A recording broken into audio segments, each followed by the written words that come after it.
Posible na itong si Chris Rosales ay trade ng San Miguel Beermen dito sa Rain or Shine Elasto Painters. Ang nangyari kasi, kung hindi nyo pa nababalitaan, ito raw si Gian Mamuyak, yung point guard ng Rain or Shine, ay aalis na. Maglalaro na abroad pagkatapos silang hindi magkasundo ng Rain or Shine doon sa salary negotiation. So ang mangyayari ngayon, itong si Felix Lemeti naman ay may injury pa at hindi tiyak kung kailan makapaglalaro. So naiwan yun doon sa backcourt ng Rain or Shine, itong si Adrian Nocum na shooting guard plus itong si Asisio at si Andre Caracot. So nagkulang dito sa rotation ngayon itong ROS. Kaya daw interesado sila na makuha itong si Chris Rosales ng San Miguel Beermen para meron silang veterano na may dadagdag doon sa kanilang roster. Ang question na lang ngayon ay kung sino ang ibibigay ng Rain or Shine na kapalit para kay Chris Rosales. Ito ang pinag-uusapan daw ngayon ng San Miguel at ng Rain or Shine. Pero mukhang interesado daw ang San Miguel na makakuha ng draft pick mula dito sa Rain or Shine Elasto Painters. Kinokonsidera din daw ng San Miguel kung ang pwedeng ibigay sa kanila ay itong si Kit Datu o kaya si Luis Villegas. Kahit sino dun sa dalawa ang pwedeng ibigay sa SMB. Hindi natin natitiyak kung papayag si Coach Yeng dyan, pero parang ang katwiran ng San Miguel, kaya nila willing kunin itong si Villegas kahit ito'y may injury, so may risk din ang San Miguel dyan. Yes, itong si Rosales, veterano na yan, pero ito si Villegas naman daw ay injury prone, so sa tingin ng San Miguel ay patas yung nasabing trade.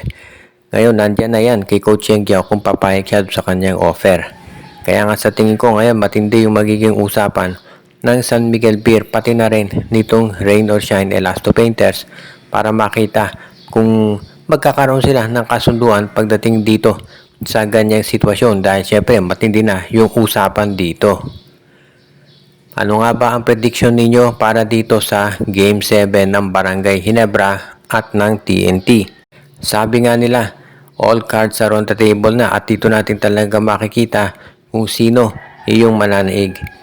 Siyempre, kung pag-uusapan dito, ang number one na issue ngayon dito ay kung sa Barangay Ginebra, maibabalik ni RJ Abarientos yung game niya. Dahil ever since nung manalo to ng Best Player of the Conference, medyo bumaba yung game nito. Yung performance, yung production niya, bumaba na. Si Scottie Thompson, buong serye, nahihirapang umiscore. Hindi nga malaman ng mga fans, baka to may injury na tinatago lang. Sa panig naman ng TNT, ang malaking question dito, ay kung 100% pa itong si Calvin Oftana at si Brandon Ganuelas Roser. Sa tingin ko maglalaro itong dalawang to, mamaya, no? Imposible, medyo malabo talaga na hindi yan maglaro dahil Game 7 na. At syempre, pagdating naman doon sa imports, meron pa bang natitira dito sa tangke ni Justin Brownlee at Chris Macolo? Ito si Justin Brownlee, back-to-back na 50-point games ang ginawa. At ito namang si Macolo, naka 53 points at 21 rebounds nung huling game. As in, halos walang pahinga talaga at Kayod Marino, itong dalawang imports.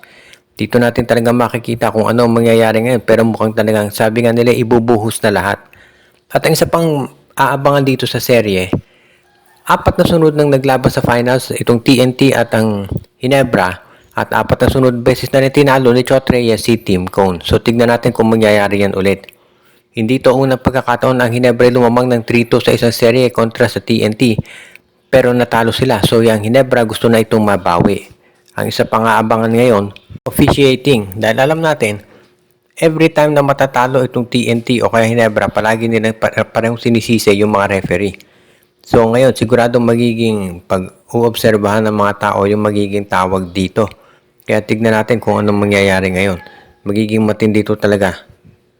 Ang isa pa nating maibabalita ngayon, ito raw si Juan Gomez de Leaño ay inilaglag sa Gilas. Base doon sa report ng Homer Saison, ito raw si De Leaño ay inilaglag na ni Coach Tim Cone kahit maganda ang pinakita niya doon sa huling performance nila dito sa Gilas. At ng balita, ang kinuha naman daw ay itong si Justin Baltasar. Medyo nakakagulat itong pagkaalis dito kay Juan Gomez de Leaño na sa ganda ng nilaro niya. Pero siguro ang gagawin ni Coach Tim Cone ang kukunin naman ay itong si RJ Abarientos dahil si RJ naman ang maganda ang pinakita para dito sa Barangay Ginebra. So baka ganyan ang maging sitwasyon. Kaya tinanggal to si Juan Gomez, ang papalit naman ito si RJ. So tignan natin kung ganyan ang magiging sitwasyon. As it is, alam natin na mahigpit yung pagpili dito sa Gilas, no?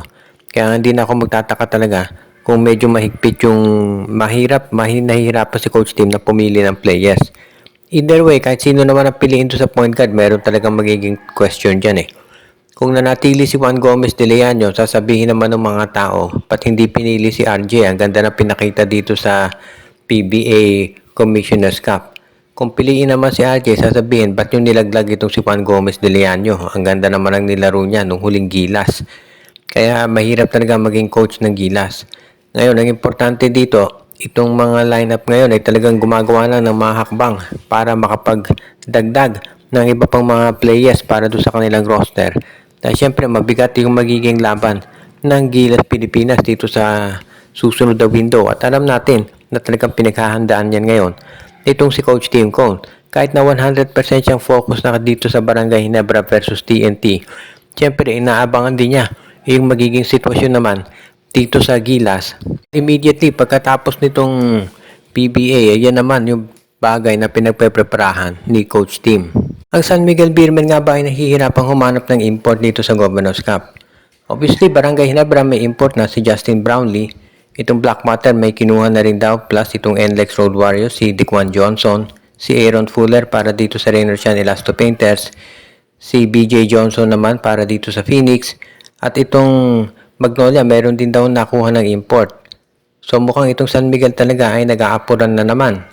At hindi na to bago para sa mga fans ng Beermen dahil ilang beses na nilang nakita na itong mga PBA teams ngayon, ganyan talaga. Meron silang mga problema pagdating dito sa mga imports, pero itong San Miguel paulit-ulit. Kaya nga hindi na ako magtataka talaga na ganyan na sitwasyon na nahihirapan na naman sila na maghanap ng import. Kaya nga marami nagsasabi na every conference paulit-ulit yung nagiging kwento ng San Miguel basta may import. Pagdating ng Philippine Cup, powerhouse ng San Miguel, parang ilista mo na either finals o champion. Usually champion. Pero pagdating dito sa Commissioner's Cup at Governor's Cup, nahihirapan sila na pumasok man lang sa playoffs dahil every conference paulit-ulit yung nagiging problema nila sa paghahanap ng import. Laging late sila makakakuha ng import. Pagkatapos yung import na makukuha, hindi fit dun sa laro, patatalo ng sunod-sunod, magpapalit hanggang maubusan na ng oras.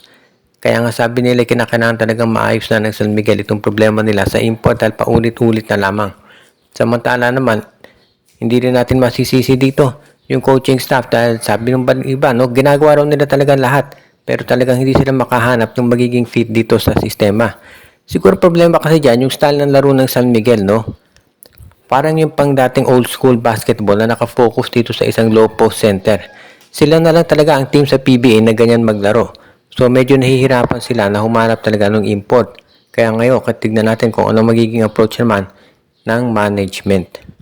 Binabating natin ngayon itong mga taga-subaybay natin na sila Jonel Alagon, si Michael D, si Anthony Alon, Dexter Domer, Ireneo Sanagsang, Edwin Carmona Jr., Katsakin Odokusin, Monte Guzman, Malyari Mascareñas, Joshua Giray, Espeo at Rosales family, si Ronald Barbosidad, si Judy Villarosa, at iba pa.